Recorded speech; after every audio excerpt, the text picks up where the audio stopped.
One of the most captivating things about sport is its ability to produce heroes, individuals with special talent whose ability transcends that sport. This is heightened when an individual captures the imagination of a nation or place, giving certain people someone to latch onto and be inspired by. Think of what Diego Maradona meant to the people of Argentina, Muhammad Ali for the African American community, or what Tom Brady meant to the people of New England. To discuss how important Brian O'Driscoll is to Irish rugby fans, it's necessary to do a quick deep dive into Irish history and the Irish psyche. Ireland is a historic, small and culturally rich nation with traditions, customs and history stretching back to 500 BC when the Celts first came to Ireland. Ireland has long been a country that's punched above its weight, being known as the land of saints and scholars, producing such great writers and poets like W.B. Yeats, Oscar Wilde and Edmund Burke. Even Dracula was written by an Irishman, Bram Stoker. Despite this international recognition, the Irish have always had an extreme underdog mentality, likely stemming from British colonisation back between 1536 to 1691, where many laws discriminated against the Irish with regards to what property and land they could own. After 400 years of oppression and a number of revolts, Ireland finally gained its independence after the 1916 Rising and the 1919 War of Independence. Notably, the Rising wasn't led by the entire country, it was led by a few great men tired of being rolled over by a foreign nation, who took it upon themselves to drag Ireland out of mediocrity into a new age. This is relevant to what I mean by the traditional Irish psyche. We've always seen ourselves as serious underdogs, and when we have a modicum of success, the old phrase, "ah sure we did grand," is often used. Where some countries celebrate continued success of football World Cups, we celebrate scraping into the quarter-final of one World Cup over 40 years ago. When some nations with comparable populations to our own, such as New Zealand, consistently perform well in the Olympics, we've always celebrated one of our boxers might grab a bronze every 4 years. This brings me to the sport of rugby, a sport in Ireland traditionally played by the elite class. To have a chance of being a pro rugby player in Ireland, you must attend a private school in certain areas of Dublin. You either become a doctor, a solicitor or a rugby player. Our rugby team never accomplished anything great that could grab the attention of the nation like the Italian 1990 football team did. There was the 1948 Grand Slam led by Jack Kyle and one of Ireland's first truly elite players such as Keith Wood, but as far as our rugby team was concerned, it was one of those things that fitted perfectly into the quote Irish psyche. We might pick up a win against the English every 8 years and say, "ah sure, didn't we do grand?" One man would lead Irish rugby into a new age, however, smashing this old attitude, turning a team of always underdogs into a team of serial winners, creating a culture that prevails today, culminating in Ireland and Leinster being known as top heavyweights in the rugby world. The man, of course, is Brian O'Driscoll. O'Driscoll had a similar upbringing to many professional Irish rugby players growing up in Blackrock and attending the famous Blackrock College, which has produced a vast number of star rugby players. Having won the Under-19s World Cup with Ireland in 1998, Brian was quickly fast-tracked into the Irish and Leinster team at the ripe age of 19. During these years, rugby was a young sport in terms of professionalism. Rugby was still in the in-between days of amateurs drinking, going to the pub multiple times a week, and the relentless professionalism that carries the game today. Leinster was a team barely known outside of Ireland, playing second fiddle to Ulster, who would be the first Irish side to win the European Cup in 1999, and arch rivals Munster, who would carve out a decade of dominance as Ireland's top club. Ireland was also a team with nothing much to write home about, never having beaten the All Blacks, never challenging the world's top powers, and not having won a Grand Slam since 1948. For those of you that don't know, the Grand Slam is when you win every single game in the Six Nations, which is European rugby's premier international competition. Famously, O'Driscoll will be one of the very few players in the sport to make their international debut before their club debut, just showing how highly rated Brian was from early on. He'd make his debut in a loss to the world's best team, Australia, in 1999, and would quickly emerge as one of the country's top players as a teenager. Brian would also quickly establish himself as a crucial starter for Leinster, finding himself amongst a crop of young talented players such as Shane Horgan, Gordon Darcy and Gervin Dempsey, players who would over the next decade turn the fortunes of the province around. It was in the year 2000 where the rugby world really took notice of O'Driscoll's excellence.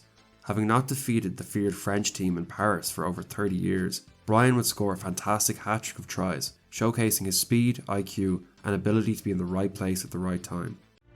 And through the hands, O'Driscoll's in! Wonderful try by Brian O'Driscoll, supported inside by O'Driscoll! Picked up by O'Driscoll, here he goes again! Brian O'Driscoll is in for a magnificent hat-trick! What a try!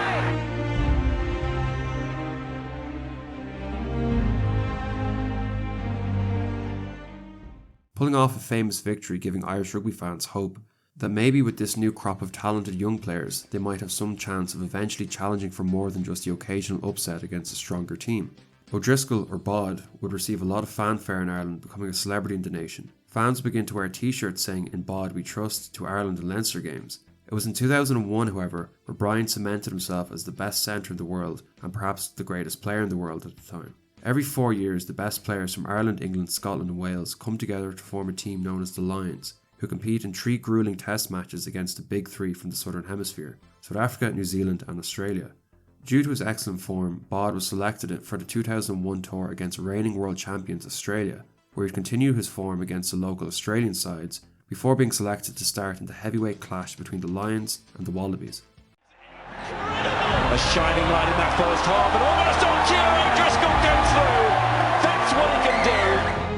So back to O'Driscoll. What a start from O'Driscoll. What a start from the British and Irish Lions. That is wonderful. He could cause havoc here, O'Driscoll.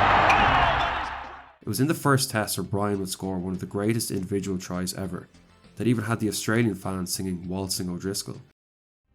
The man, they call him God. Well, I reckon he's a better player than that. This is O'Driscoll. He's gone through. Oh, he's going. O'Driscoll for the post. Brian O'Driscoll. Oh, you beauty.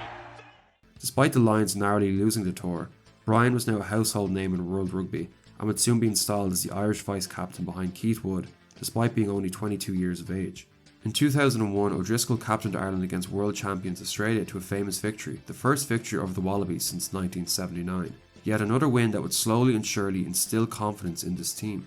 While 2003 would have its moments, it was still an atypical year for Irish rugby fans. A few decent results would be ultimately brought back down to earth against the world's elite teams. Bod would still have his usual moments of excellence, however. They go left. Kelly. Yes, O'Driscoll. Did he get it down? Yes. Well, he only had inches to play with, but that's all the person of this calibre needs. You give him an inch and O'Driscoll will take a country mile. O'Driscoll drop goal. It's good. Brian O'Driscoll, with a flash of inspiration, has ensured it's going to be a cliffhanger. Humphreys, the little kick in behind. No, did he get it down? That's try time. I think he's got it down. And O'Driscoll just took his time. It looked like it was in slow motion, but one-handed just plucked it out of the air and whacks it down before the line. That is skill. The next 5-year period between 2004 and 2009 would revolutionise Irish rugby and firmly cement Irish clubs and the national side as not just one to be taken seriously but feared, mainly down to 4 main key components: new elite coaching such as Eddie O'Sullivan at Ireland, Declan Kidney at Munster and Aussie Michael Cheika at Leinster, the organic success of the Munster rugby team, and a trio of all-time great Irish winners dragging the Irish team forward: Ronan O'Gara, Paul O'Connell and of course Brian O'Driscoll. Michael Cheika would revolutionise Brian's club Leinster, bringing in mercurial Argentine out-half Felipe Contepomi, who would click excellently with O'Driscoll, Darcy and Horgan, making Leinster one of the most exciting teams to watch in Europe. Over the next 5 years, Leinster would routinely progress to knockout stages of Europe, however would choke when put under pressure. Ireland also began knocking down barriers. Ireland by its then standards has an extremely successful 2004 Six Nations, winning the Triple Crown for the first time in over 30 years, including a famous win over then world champions England and Twickenham. The emergence of Irish centre Gordon Darcy would form a famous partnership with Bod, the Rob Gronkowski to O'Driscoll's Tom Brady. Brian's elite performances would eventually see him bestowed with one of rugby's best honours, being named captain of the British and Irish Lions at only the age of 25. This tour will forever go down in rugby history for all the wrong reasons. Firstly, it was one to forget for Lions fans, as one of the best New Zealand sides ever assembled, led by an incredible Dan Carter, would eviscerate the Lions over 3 tests. However, what transpired in the first minute of the first test match against New Zealand will forever be a stain in rugby history.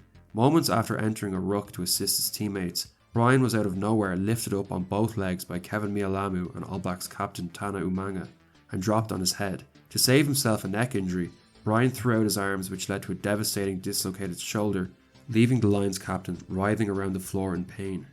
Nowadays in rugby, an unfortunate mistimed collision can be a straight red card. However, back then Umanga and Mialamu were not even cited for a cheap shot that could have had far worse consequences than ruining someone's season. New Zealand would play Ireland 4 months later and conveniently leave Umanga out of their matchday squad. Bod would go on to feature in a professional record 4 Lions tours, including 2 more against South Africa in 2009 and Australia in 2013. The 2009 losing effort to South Africa was an epic series of test matches, with the second test being one of the greatest and most physical rugby matches of all time. Brian would put even more characteristic heroic performances, including this hit on 6'6", 260-pound Danny Rousseau. For context, Brian is only 5'9". Despite the fact he would not play in the final test in 2013, with Warren Gatland preferring a younger, fresher Jonathan Davis, O'Driscoll would finally win a Lions tour in his fourth time of trying, finishing off his career at the Lions with 8 test caps, 4 tours and 1 series victory. During these 5 years, Ireland would continue to grow and grow, normalising the winning of Triple Crowns, a feat that once meant a lot to the country, now a merely disappointing consolation behind the big prize, a coveted Grand Slam. Despite pushing France twice in 2006 and 2007, Ireland would follow just short. This continued growth of Irish rugby and the change in fortunes would come to a screeching halt in 2007. This was a year where everything could have unravelled for Brian O'Driscoll, Ronan O'Gara and the Irish rugby team as a whole. An embarrassing group stage exit at the World Cup, followed by a dreadful Six Nations where rivals Wales would win the Grand Slam, would leave many thinking that Leinster, Ireland and O'Driscoll were all hype, or at the very least Bod was past his prime. This was when he did something that all sporting greats do: change and adapt the player they are. No longer possessing the blistering speed and reaction time that once carried him to a hat-trick of tries in Paris, Brian would develop himself into one of the best defensive and intelligent players in the world, forming a brick wall in the Leinster midfield with Gordon D'Arcy and using his brain to compensate and take him places where his speed used to do so. Leinster and Ireland now reinforced with a crop of young exciting players such as Jamie Heaslip, Rob Kearney and Luke Fitzgerald were ready to lay it all on the line and compete for top honours. Ireland also had a much needed changing in coaching setup, with Declan Kidney replacing Eddie O'Sullivan. While not entirely different coaches, Kidney was not so set in his ways and was willing to give younger players a chance, taking some of the pressure off veterans like O'Driscoll, O'Gara and O'Connell.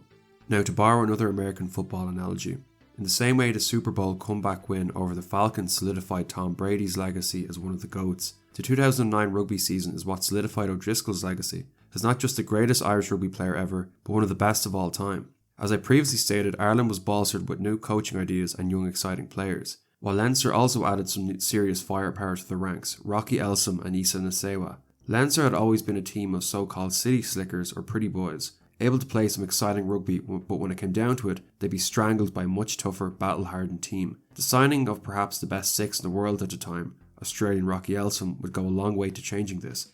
Elsom would go on to win every single Player of the Season award and pull off one of the best individual seasons ever by a player in the European Cup. Meanwhile, Issa Nasewa would go on to captain Leinster, be a part of 4 European Cup winning sides, and by the time he hung up his boots would be known as Leinster's greatest ever foreign player. After a disastrous World Cup, previous Six Nations and poor autumn series, Bod would lead the Irish team into the 2009 Six Nations with little hype. It was however a favourable year for the team in the sense that they had rivals France and England at home. But without a victory over the French in 6 years, there was little hope for the team to amount to much. Then a truly epic game in Dublin unfolded before our eyes. This game had 3 different subplots within it. 1. The new generation of youngsters showing what they can do, with Jamie Heaslip scoring an absolute scorcher of a try after an electric build-up by Rob Kearney. And now David Wallace in midfield and Tommy Bowe and Rob Kearney. Kearney steps back inside, offloads, Bowe on his shoulder, away goes Tommy Bowe. Support required, up to the French 22. Lots of Irish backs caught in that ruck. O'Connell the first receiver, then O'Gara, and then Heaslip. And he's got pace and a step. Jamie Heaslip. Oh, what a try. Terrific from the left. After the French hit back, Brian would score a signature try of his using his intelligence and timing to scythe through the French defence. Before a feel-good moment for the fans, Gordon D'Arcy returning after a near career-ending arm break to seal the game with a try. Ireland had their first victory over France since 2003, and from all of a sudden having little hope for any success, Irish fans began to think, if they can topple France, we might just be able to go all the way. Ireland would go on to win scrappy games against Italy and Scotland before Brian would truly show what he meant to Irish rugby in a bruising game against the English. England, now coached by World Cup winning captain Martin Johnson, would throw everything they had at Ireland in Dublin. Johnson notably being the captain who beat Ireland the last time they came close to a Grand Slam in 2003. While Ireland at first was heavily favoured to beat England, things started going wrong immediately. Kicker Ronan O'Gara had one of his few off days, missing most of his kicks, while the rest of the team struggled to get anything going. This is where it fell to captain Brian O'Driscoll to ensure Ireland did not lose yet another opportunity and grab the game by the scruff of the neck. Brian would step up in place of Ronan O'Gara and slot a crucial drop goal edging Ireland ahead. His impact was noticed by the English players who would try and take Brian out of the game. Despite being in pain, O'Driscoll would step up by himself in the 57th minute to drive Ireland over the line, ultimately winning Ireland the game. but it was another one of those very, very physical games. Fantastic seminal moment when they go down the left and O'Driscoll is taken out and he's down getting treatment and Ireland have a penalty and they could go for the posts. But the senior lieutenants, O'Gara and O'Connell, and it was a very much collective leadership in this team, and you need that kind of experience, they took it upon themselves to go to the corner. And O'Gara has declined the 3. And they go for the corner in the crowds, and we all know it was a real game where, we needed a real leader and someone to grab the game by the scruff of the neck. It took like 3 late tackles in a row, but he still kept standing up. His try was probably the memory that stood out most for me. We had to work bloody hard for that try. Sees what's up next. It's O'Driscoll! Brian O'Driscoll! It took a lot of guts for him, to get over the line. He's just so low, it's incredible. What you want from a captain is step up to the mark when it's called for, his ability to read the game and just put his body on the line. Delivered today by his extraordinary courage and willingness to put his body on the line for his country was quite incredible. An extraordinary example of what Irish fortitude, courage and sheer bloody-mindedness can do for this country. The final game saw Ireland travel to reigning Grand Slam champions Wales and Cardiff, with hopes of sealing a first Grand Slam since 1948, and this game was the stuff of a Hollywood movie. After a slow first half, Ireland shot ahead with 2 tries from Tommy Bowe and yet again Brian O'Driscoll, before Wales clawed themselves back in front as time was running out. Ireland would go on one last late attack with Ronan O'Gara slotting an iconic drop goal, sealing the victory for Ireland. After 10 years of trying, O'Driscoll will lift the Six Nations trophy and cement himself in Irish rugby history. It's hard to state how important this was for future years, as winning the Six Nations went from a dream come true to a semi-regular occurrence. Brian would again win back-to-back titles in 2013 and lift the trophy on his final game as an Irish player in 2014. While Ireland, now being full of star players, having grown up watching and being inspired by O'Driscoll, would go on to win a further 2 Grand Slam titles in 2018 and 2023. A feat now expected by fans would not have been possible if not for the trailblazing and winning mindset of Paul O'Connell, Ronan O'Gara and captain Brian O'Driscoll. After the success of the Grand Slam, there was still a matter of breaking down some barriers for Leinster, and following Munster and Ulster's footsteps in winning a first European title. Leinster would start off the campaign in style, with Brian scoring one of the best tries of his career against Wasps. Leinster crowd are liking what they're seeing. Here's O'Driscoll again. Go good, it'll chip by O'Driscoll. That's brilliant skill. He's going to go in again. O'Driscoll. It's mesmeric by Ireland's genius. Before ultimately Leinster limping into the knockout stages where they beat Harlequins by a singular point. This is what would set up the semi-final against Munster, the game many would say changed Irish rugby forever. The Leinster-Munster rivalry is one of the biggest in club rugby and was particularly iconic during this time, with barring a few exceptions, Munster containing the Irish forwards and Leinster containing the Irish backs. Munster players primarily coming up through the club system, while Leinster's the school system. Munster had long been Ireland's main force in European club rugby, having made it to 2 finals before eventually bringing home the Holy Grail in 2006 and 2008. While delighted for a fellow Irish team's success, both seasons stung as a Leinster fan. In 2008, Leinster were knocked out in the first round while Munster went on to win. However, it was back in 2006 that saw one of the most impactful games in this rivalry take place. Leinster, containing a star-studded backline, would travel to Toulouse for the quarter-finals and shock Europe's most successful team, putting on one of the great away performances of all time, while Munster quietly went about their business, dispatching Perpignan at home. Leinster now dreaming of winning their first European title, until they would come across a team that would completely derail their train. Local rivals Munster. The game reinforced all the negative stereotypes about Leinster. Plenty of flair until they get strangled by a bigger, tougher team. Felipe Contepomi choking in the big games, and Brian O'Driscoll being unable to single-handedly pull his team through. They would meet again in the 2009 semi-final in front of a sold-out Croke Park to determine who would go to the final, Munster being 20-point favourites on the day.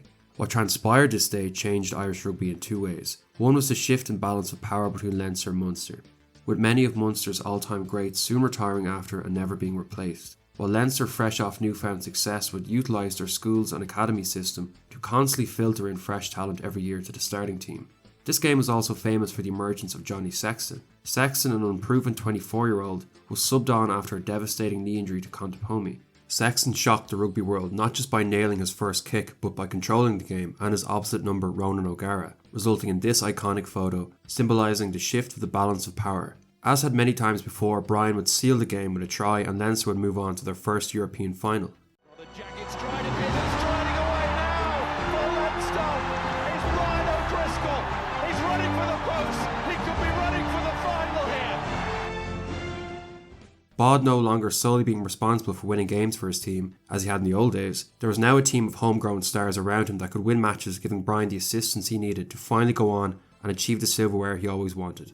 Following heroic displays by Rocky Elsom, O'Driscoll and a young Johnny Sexton, Leinster would beat Leicester and Brian along with captain Leo Cullen would lift Leinster's first Heineken Cup, establishing what would soon become a European dynasty, Leinster winning the Cup again in 2011, 2012 and 2018. Leinster, once a team with a few star players, are now one of the most feared teams in Europe and produce new star players every year, not just once in a generation. All these young players have been grown up dreaming of following Brian O'Driscoll's example.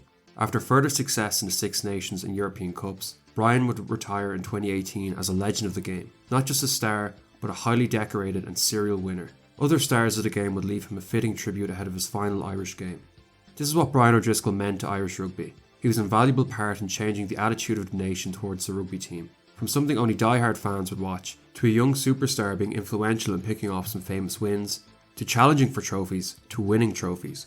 The culture is now carried through with Irish sides regularly winning Six Nations and European titles, and beating the All Blacks on a consistent basis. The one thing remains the success of the World Cup. However, the confidence and systems Ireland now possess, it's likely only a matter of time. Recently, a few journalists were debating on the radio whether or not rugby represents the Irish people due to its roots being in the private school system. The other journalist quickly shut down his point by responding, "It's simple, the Irish just like winning."